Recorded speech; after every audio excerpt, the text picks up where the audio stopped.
Yan, si Kuya. Mabait na tao.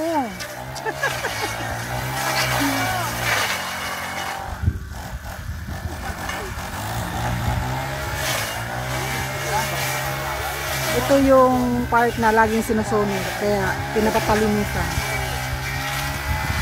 Iba yung nakaraan, nag-ano ako. Sa aming banda may nasusunod, sa likuran. Kaya, si Kuya Ariel ang nagtiyaga, ang naglinis kahit mainit. Ayan, damo, diba?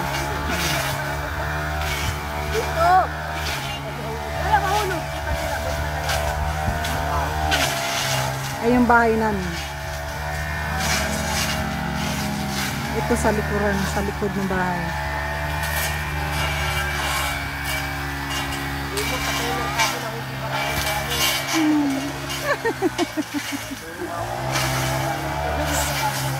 Sa tulong ng Barangay Tanod na si Kuya Ariel. Mabuhay ka, Kuya Ariel.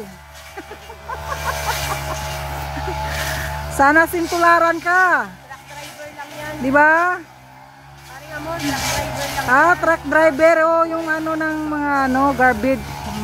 Si Kuya. Oo, siya pala.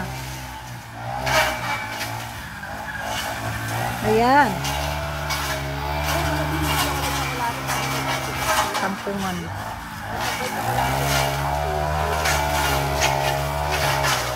Ano ba ang haba ng ano? Ang haba ng talahi. Ang init. Nakita natin si Kuya.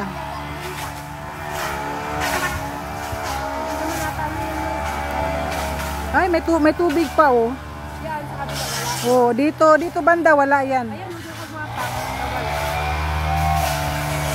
Kuya, si Kuya. Op.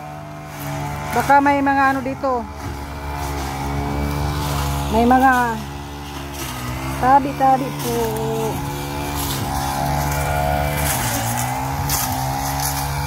Ayan si Kuya.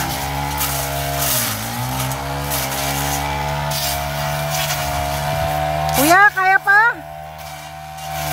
Hindi ako naririnig.